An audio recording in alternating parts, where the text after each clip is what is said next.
En España algunos aficionados han obtenido su licencia hace mucho tiempo y algunos otros la tienen gracias a la rebaja en cuanto a los requisitos necesarios para superar las pruebas de aptitud. Es por esto que conviene recordar a unos y aclarar a los otros conceptos útiles que harán de nuestra experiencia en las bandas algo placentero y enriquecedor y al mismo tiempo muy conveniente y beneficioso para la propia salud de la radioafición en España.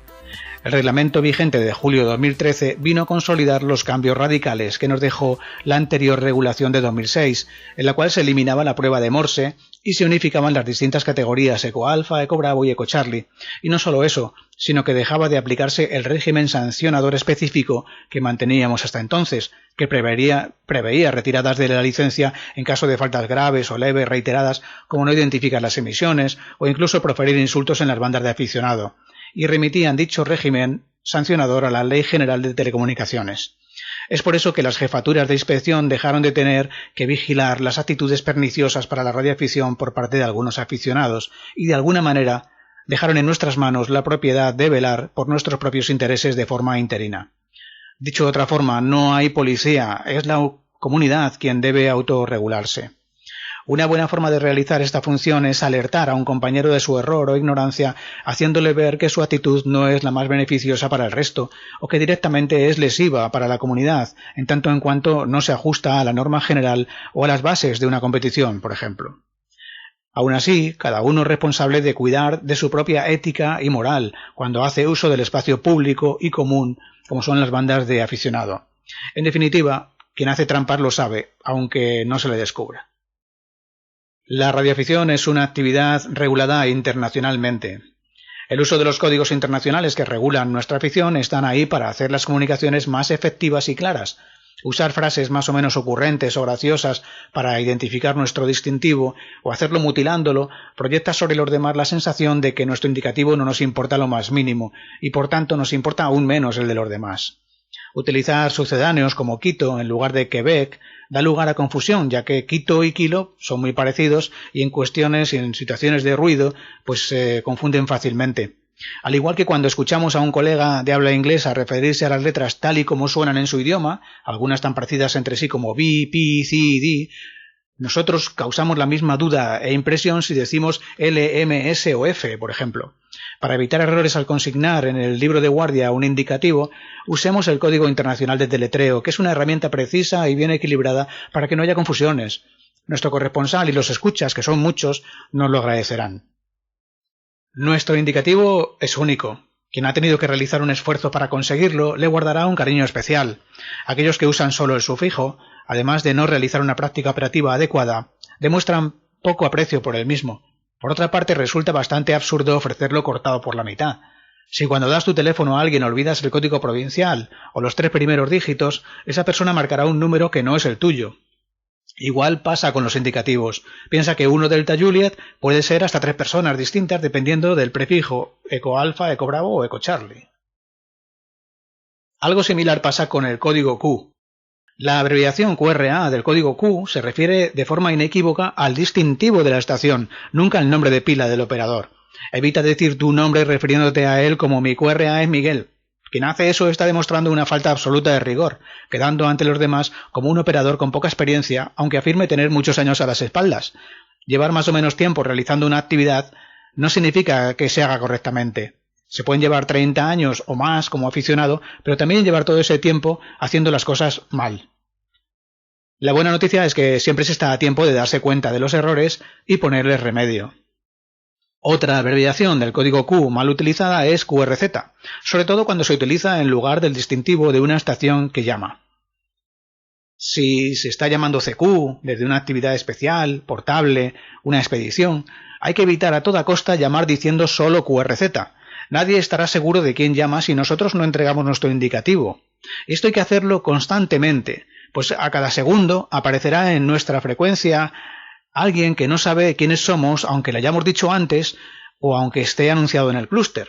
Herramienta útil, pero no exenta de errores. Si además estamos realizando una operación peculiar, llamamos por distritos o en frecuencia dividida, por ejemplo, lo ideal es ofrecer esta información al mismo tiempo que nos identificamos para asegurarnos de que cualquiera que llegue a nuestra frecuencia, sea el momento que sea, conozca quiénes somos y cómo estamos operando. En estas actividades deportivas o durante un QSO hay que utilizar nuestro indicativo al principio y al final de cada cambio. Y aunque podemos tolerar que de forma puntual alguna vez no se haga, eso es muy distinto a pasarse largos minutos sin identificar las emisiones, algo a lo que nos obliga nuestro propio reglamento. Con la tecnología SDR han surgido páginas que nos ofrecen casi a tiempo real el sonido de lo que recibe una antena situada lejos de nuestra ubicación. Estas estaciones receptoras son útiles para autoescuchar nuestra voz o ver la intensidad de los tonos que transmitimos en una antena lejana, como referencia, pero no para endosarnos comunicados que no somos capaces de escuchar por nuestros propios medios. Igual que no llamarías por teléfono a un colega para que te pase un reporte de señal porque no le escuchas en tu emisora, nunca debes utilizar el sistema web SDR para escuchar lo que tus antenas no son capaces de captar. Tampoco permitas a terceros operadores que hagan el contacto por ti a través de un puente. El contacto debe ser bilateral y lo debes realizar tú mismo por tus medios para que éste sea válido. De otro modo te estarás engañando a ti mismo y también estarás engañando a los demás. Las comunicaciones entre radioaficionados deberían girar en torno a la radioafición y aspectos enfocados a ganar conocimientos técnicos y operativos, sobre todo aquello que gira en torno a nuestra actividad en radio.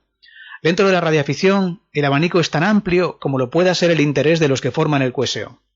La electricidad, las antenas, la mecánica, la resolución de averías, aspectos operativos y otros relativos a otros campos que combinan habilidades y conocimiento. Nunca es buena cosa convertir las ondas de radio en la barra de un bar para hablar de política, religión, hacer negocios, poner música o cantar. Debemos cuidar de lo nuestro y evitar formas de expresión malsonantes y soeces. Si no le contarías un chiste a un niño, no lo cuentes en frecuencia. Piensa que las bandas de aficionados son un espacio público y tu voz está entrando en los hogares de los demás. Si te gusta la SSTV, este medio visual, evita enviar imágenes hirientes o subidas de tono. Los que tienen hijos pequeños a su alrededor te lo van a agradecer. La cortesía y la educación son valores muy apreciados en la vida y no lo son menos en las ondas.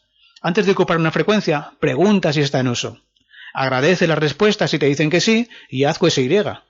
En el caso opuesto, indica que la frecuencia está en uso, agradece a sí mismo la pregunta y pide amablemente que haga QSY. Evita a toda costa el conflicto. Si el otro colega no entra en razón, es mejor cambiar de frecuencia. Los que estén a la escucha valorarán mucho más este gesto que empecinarse en seguir ocupando la frecuencia e iniciar una discusión. Pensemos además que en ocasiones no sabemos que la frecuencia está previamente ocupada por falta de propagación y que al aparecer esta, cuando suelen aparecer los problemas también. Interrumpir una conversación sin identificarse para añadir un comentario sobre lo que se está discutiendo es una falta de respeto hacia las estaciones en QSO. Lo que hace una persona educada, que es a la vez un operador bien formado, es que si no quiere intervenir se limitará a escuchar, y si cree que puede aportar algo, se identificará y solicitará la entrada al QSO para dar después su opinión.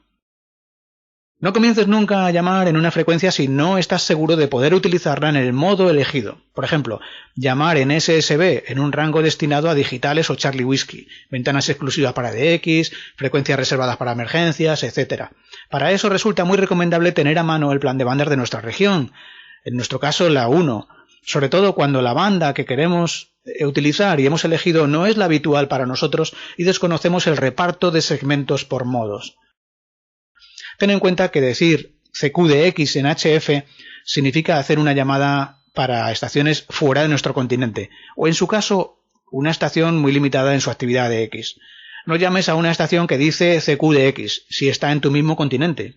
Igualmente no deberías atender a estaciones de tu mismo continente si has elegido llamar de X, si bien lo correcto es ser cortés y decirle al corresponsal que solo te interesan las estaciones de X.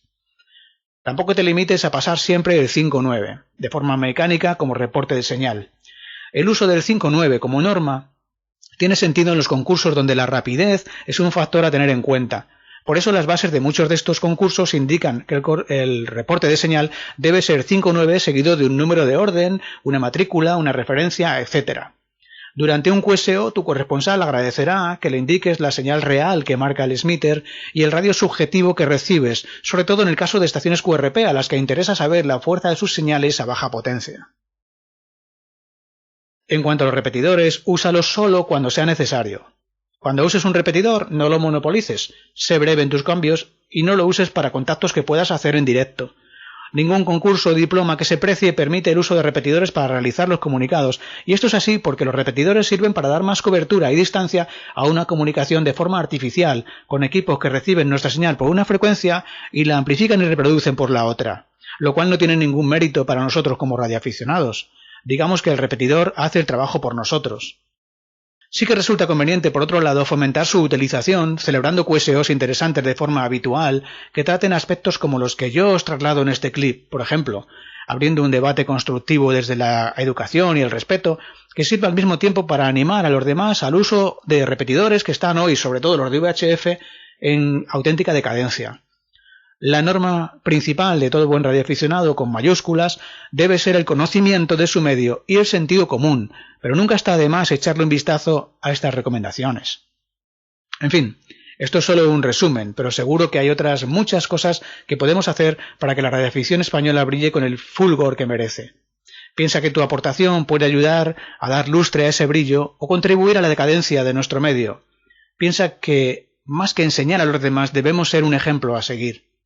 No te voy a pedir que te suscribas a mi canal, no gano dinero con esto, pero sí que compartas aquellos vídeos como los míos o de otros que creas útiles para toda la comunidad. 73, nos encontramos en el aire. Eco Charlie 1 Delta Julia.